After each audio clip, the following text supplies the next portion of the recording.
मकर संक्रांति का पर्व है।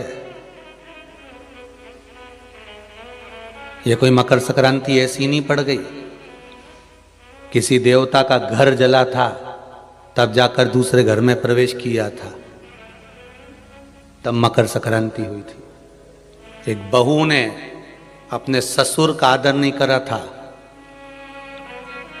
तो पिता ने बेटे के घर में आग लगा दी थी केवल क्रोध में, तब जाकर ये मकर संक्रांति पड़ी थी। कोई ऐसे ही पड़ गई मकर संक्रांति? कह दिया आपने तो कि मकर संक्रांति का दान बड़ा प्रबल होता है, पर उस दान की महत्वता क्या है? हमारे शास्त्र क्या कर रहे हैं, हमारे पुराण क्या कर रहे हैं, हमारे वेद क्या कर रहे हैं? हम तो सुनते हुए आए भीष्म पितामह बाणों की सैया पर पड़े तो उत्तरायण सूर्य आने वाला था इसलिए तब प्राण त्यागूंगा।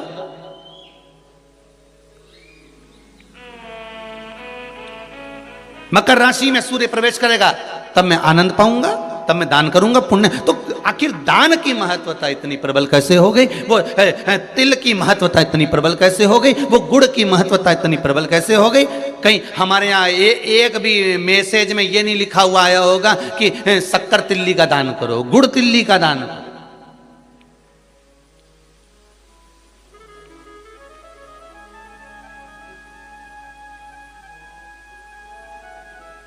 ज्योतिष के हिसाब से तिल शनि है और गुड़ सूर्य है।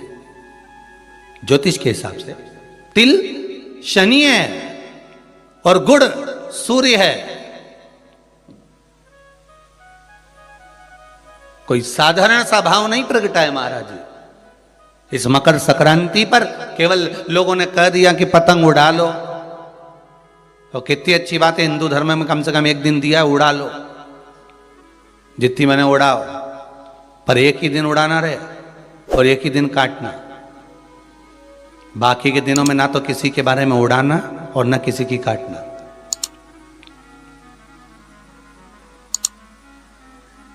मकर संक्रांति का पर्व देखना है तो पुराना उठाकर देखिएगा कि हमारे यहां मकर संक्रांति का भाव क्या व्यक्त करता था, क्या कहता था। ना तो किसी के बारे में उड़ाओ और ना काटो। किसी की बहन बेटी जा रही है उसकी उड़ा दी, कोई का लड़का है तो उसकी उड़ा दी, कोई की सास है तो उसकी, कोई का ससुरा है तो उसकी, कोई गुरु है तो उसकी, कोई ब्राह्मण है तो उसकी, कोई बड़े से बड़ा मठाधीश पीठाधीश संत महात्मा जोगी सन्यासी तपस्वी जिसको तुम जानते तक नहीं, किसी की बहू बेटी को तुम पहचानते तक नहीं, किसी व्यक्ति को तुम पहचानते तक नहीं, एक बार नहीं मिले, बस एक व्यक्ति ने उड़ाई तो इन्हें भी ढील दे के उड़ाई।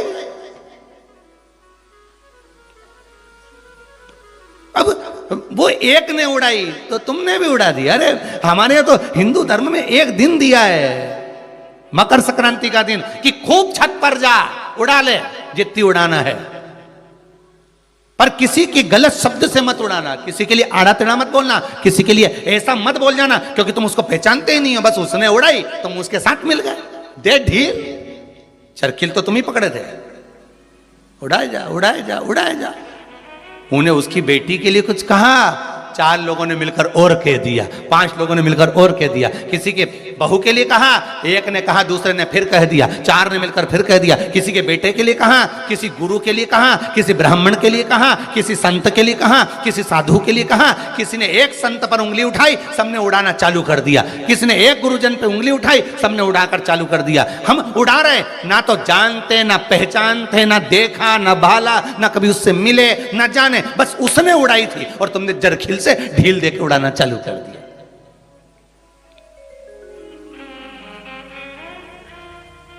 अरे कितना हमारी भारत की भूमि को पहचानो तो रे भाई। ये वो भारत की भूमि है जहां मोहल्ले में एक दुकान लगी हुई है और एक दुकान की अगर बोनी नहीं होती थी तो दूसरी दुकान वाला अन्न नहीं खाता था। वो नियम अभी भी खत्म नहीं हुआ, अब मरे तक रह गया कि मोहल्ले में कोई मर जाता है तो मोहल्ले के लोग अन्न नहीं बनाते, खाते नहीं जब तक कि वो अर्थी नहीं उठ जाती। पर आज के समय में तो वो भी गया, ये तो अंदर जाके समोसा निपटा लेता है। तो का आज के समय में कौन रुकता है? मोहल्ले में मरा, पर पहले नियम था कि एक मोहल्ले में जितनी दुकान होती थी उस दुकान के बाहर एक कुर्सी रखी होती थी। प्रत्येक दुकान के बाहर एक कुर्सी रखी होती थी। ग्राहक आता था, कुर्सी पर बैठता था, कुर्सी पर बैठता, सामान खरीदता, सामान खरीदा जिसकी दुकान से कुर्सी, उस दुकान को जब बाहर रखी थी वो कुर्सी फिर अंदर रख लेता था। अब जिसकी दुकान में कुर्सी अंदर चली जाती थी, उस दुकान पर अगर कोई सामान खरीदने आता था तो जो दुकान का मालिक है वो कहता था भैया ये सामान मेरे पास में नहीं है, सामने वाली दुकान पर है, वहां चले जाओ। सामान इसके पास रहता था पर नहीं देता था, क्योंकि इसको मालूम है कि मेरी बोनी हो गई है पर सामने वाले की बोनी नहीं हुई है, इसलिए वो कहता था सामने वाली दुकान पे मिल जाएगा, मेरे यहाँ नहीं है। जब वो सामने वाली दुकान पर जाता था, कुर्सी पर बैठता था, सामने वाला उस कुर्सी को उठाकर अंदर रख लेता था। फिर कोई उसकी दुकान पर जाता था, भैया ये सामान है क्या, तो क्या हमारे पास नहीं मिलेगा, वो तीसरी दुकान पर मिलेगा, उसकी यहाँ भेज देते थे कि वहां चले जा, वहां कुर्सी पर। क्यों? क्योंकि अगर हमारे लाइन में, हमारी पट्टी में, हमारे मोहल्ले में अगर किसी एक दुकानदार का अगर बोनी नहीं हुई, बिक्री नहीं हुई, तो फिर हमारा भोजन करना व्यर्थ है। ये हमारा हिंदू धर्म था, ये मेरी भारत भूमि का गौरव था। और एक आज का जमाना, जो मिल जाए जितना मिल जाए निपटा लो, फिर मौका मिले कि नहीं मिले। आज के जमाने में बस निपटाओ, अपन तो काटो, दे के काटो।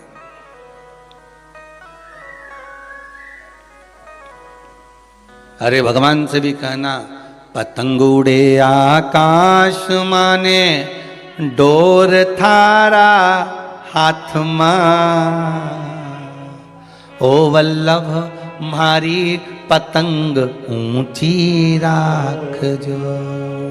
श्री जी बाबा मारी पतंग ऊंची राख जो, गोवर्धन बाबा मारी पतंग ऊंची राख, ओ भोले बाबा मारी पतंग ऊंची राख जो। भगवान से प्रार्थना करना, और दिया एक दिन भगवान ने, उड़ा लो जितनी उड़ाना है।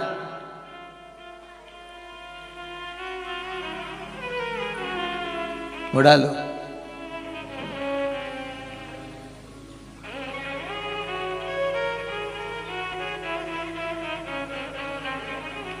महाराज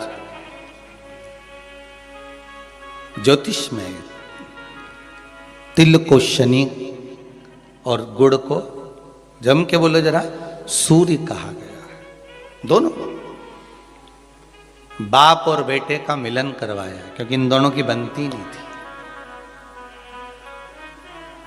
शनि की सूर्य से ना बने, सूर्य देव की शनि देव से ना बने, दोनों का मिलन है, दोनों का मिलन। महाराज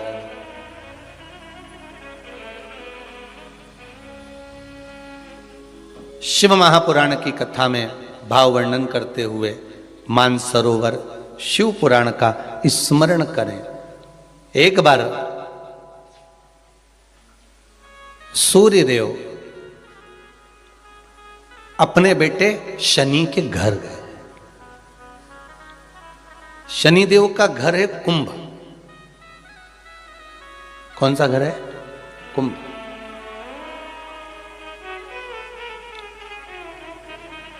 एक सरल भाषा में लेना,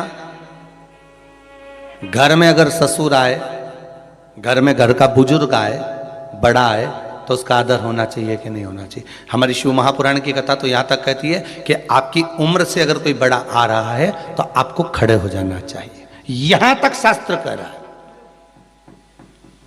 कोई आदरणीय आ रहा है, कोई गुरुजन आ रहा है, कोई साधु जन, कोई सन्यासी, तपस्वी, साधक, उपासक, ब्राह्मण जन, घर के कोई बड़े, माता पिता, ताऊ ताई, चाचा चाची, जो घर के बड़े आ रहे हैं, अगर कोई वयो आ रहा है, कोई वृद्ध आ रहा है, अपने केवल घर के ही नहीं बाहर का भी अगर कोई बड़ा है, आदरणीय है, सत्कार वाला है, सम्मान वाला है, तो उठ के खड़े हो जाना चाहिए।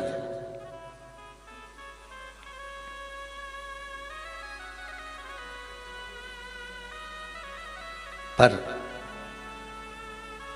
जिन शनि महाराज का विवाह चित्ररथ की कन्या के साथ हुआ था, वो चित्ररथ की कन्या तो ये विचार में पड़ी थी कि मैं स्वयं इतनी प्रबल और जिसका पति इतना प्रबल,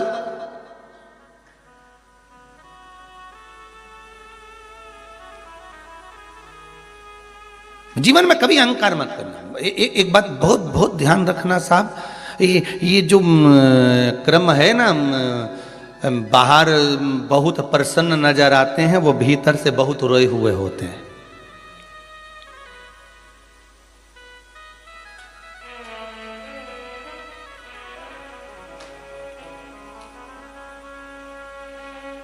किसी ने पूछ लिया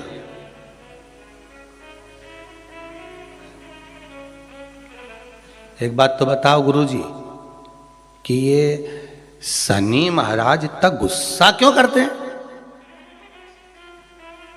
दुकान पे सेठ जी इतना गुस्सा क्यों करते हैं? रोज करते हैं क्या? जम के तो बोलो, रोज करते हैं सेठ जी दुकान पे गुस्सा? जितने लोग आस्था पर कथा सुन रहे हो, मोबाइल पर सुन रहे हो, बड़े ध्यान से सुनना। सेठ जी रोज दुकान पे गुस्सा करते हैं क्या? सर रोज ऑफिस में गुस्सा करते हैं क्या? प्रतिदिन करते हैं क्या? नहीं।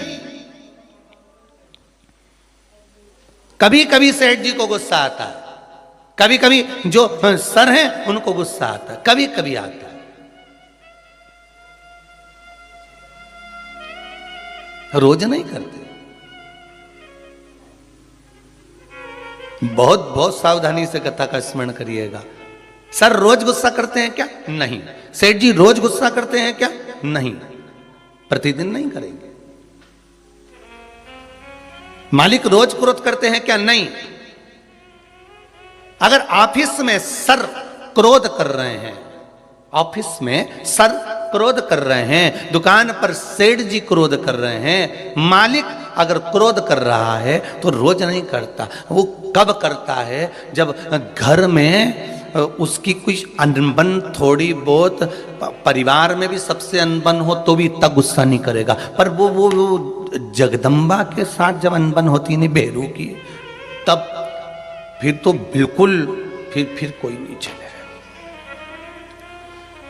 फिर तो वो मुंह उतरा रहेगा, गुस्सा भरा रहेगा। फिर कोई बोला तो क्रोध। तो किसी ने पूछा गुरुजी ये शनि महाराज को इतना क्रोध क्यों आया रहता है? जब देखो जब शनि जी गुस्से में रहते हैं। हाँ, परंतु कभी कभी करते, पर इतना गुस्सा क्यों रहता है इनके पास में? उसका एक ही तो कारण होगा। एक कारण है शनि महाराज के क्रोध करने का। धर्म पत्नी आई शनि महाराज की, सम्मुख में आकर खड़ी हो गई शनि महाराज के।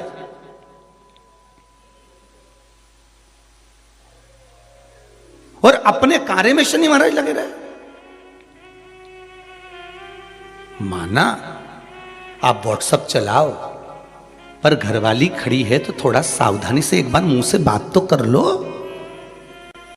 तुम्हें यूट्यूब चलाना है, फेसबुक चलाना है, इंस्टाग्राम चलाना है, व्हाट्सएप चलाओ, लैपटॉप चलाना है, फोन जो कुछ करना करो। पर जो आई है चाय लेकर बात करने के लिए 2 मिनट, उसने भी तो अपना मोबाइल रख के आई ना, चाय बना के लाई ना। और 2 कप लाई इसलिए लाई कि अपन दोनों बैठ के बात करेंगे।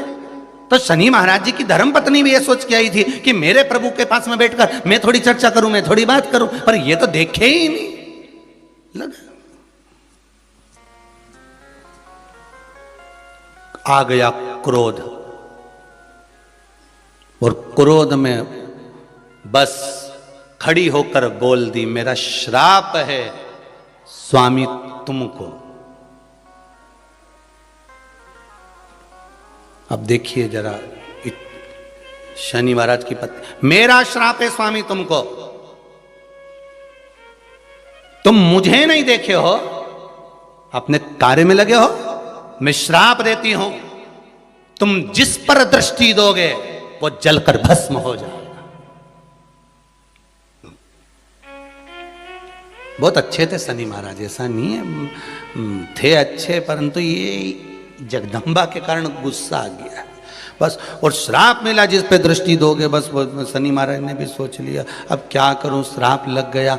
भगवान शनि महाराज भी विचार करे कि अब किसी को भी देखूंगा तो, इसलिए शनि महाराज की दृष्टि नीचे रहती है, सामने कभी नहीं रहती।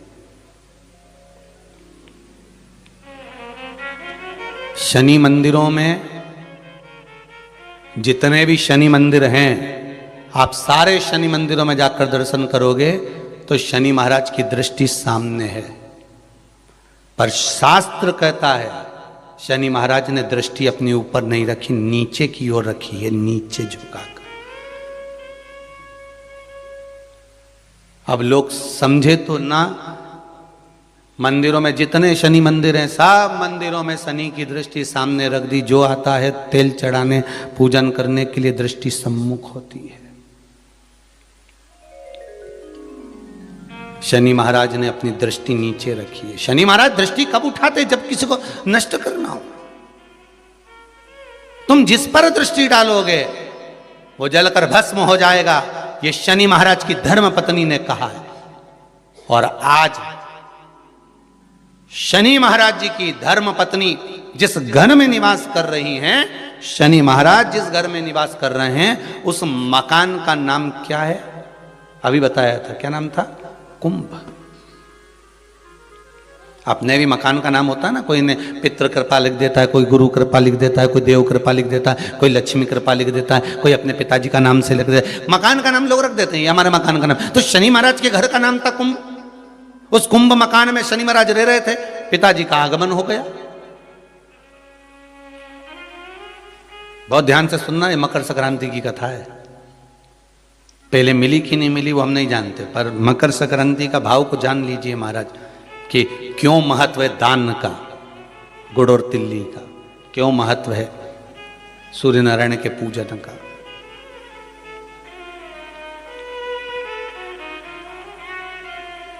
महाराज, शंभु शरणे पड़ी मांगू घड़ी रे घड़ी, दुख काटो दया करी ने दर्शन आपो।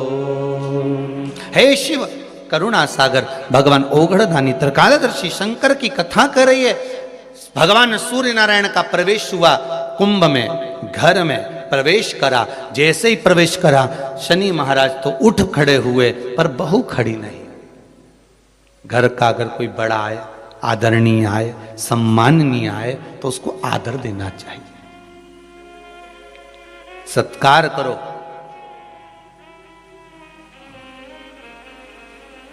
तेरा ही दिया मैंने खाया पिया है, तेरा शुक्रिया है, तेरा शुक्रिया।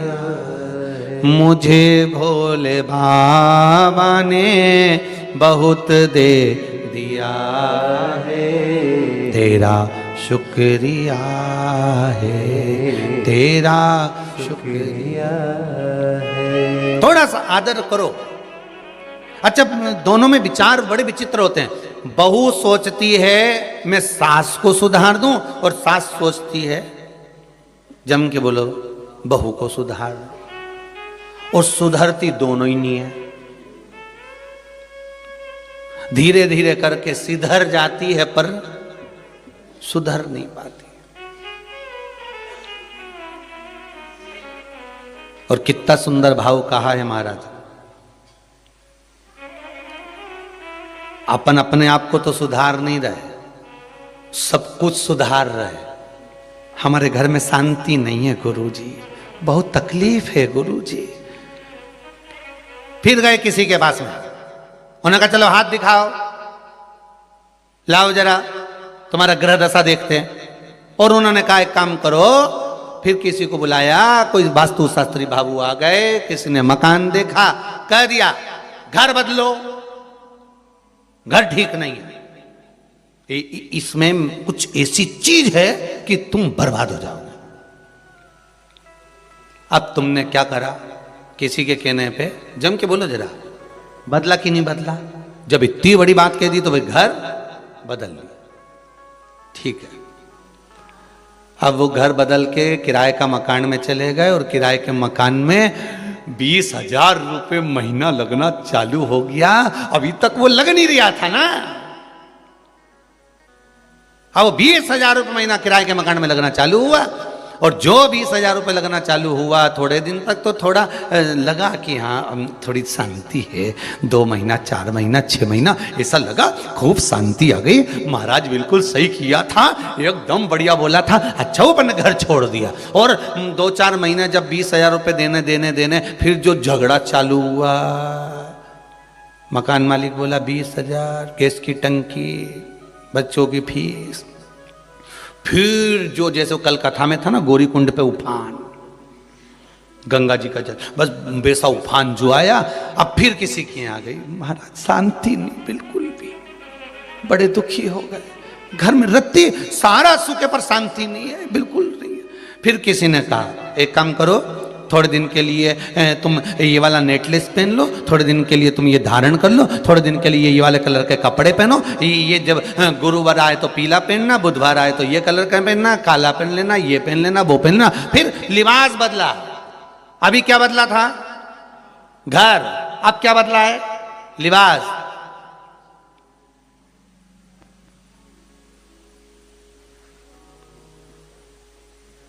थोड़े दिन अच्छा लगा क्योंकि कपड़े चेंज हो गए, मॉल पे से नए आ गए, तो अभी दुखी भी नहीं होंगे क्योंकि अच्छा लगना। फिर 4-6 महीने निकले, 8 महीने, 1 साल निकला। उसके बाद फिर किसी बात बड़े दुखी हो गए, बड़ी तकलीफ है। क्या हुआ? क्या? बस पूछो ही मत, व्यापार में भी बड़ी तकलीफ है, घर में भी है। फिर किसी ने कह दिया तुम्हारे रिश्तेदार तुम पे कुछ करवा रहे हैं।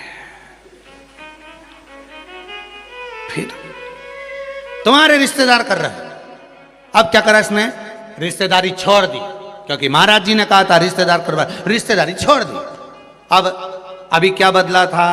सबसे पहले जम के बोलते जाओ, घर बदला, फिर लिबास बदला, फिर रिश्ते बदल दिए। अब थोड़े दिन किसी से फोन पे बात नहीं हो रही, किसी से बातचीत बंद हो गई। अब ऐसा लग रहा है वही करा रही थी, अब तो अच्छी, हमारी तबीयत भी अच्छी हो गई। अब 2, 4, 8, 15 दिन, 1, 2 महीना, 4 महीना, 6 महीने अच्छे रहे, फिर मालूम पड़े तकलीफ आ गई। फिर किसी ने कह दिया, किसी क्या गया, क्या हुआ? वो तुम्हारा जो सहेली है ना और वो दोस्त है ना तुम्हारा, बहुत वही सब कुछ कर रहा है। अब बचा कुछ दोस्त बचे थे, सहेली बची थी, तो पहले क्या बदला? घर। फिर क्या बदला? लिबास। फिर क्या बदला? रिश्ते।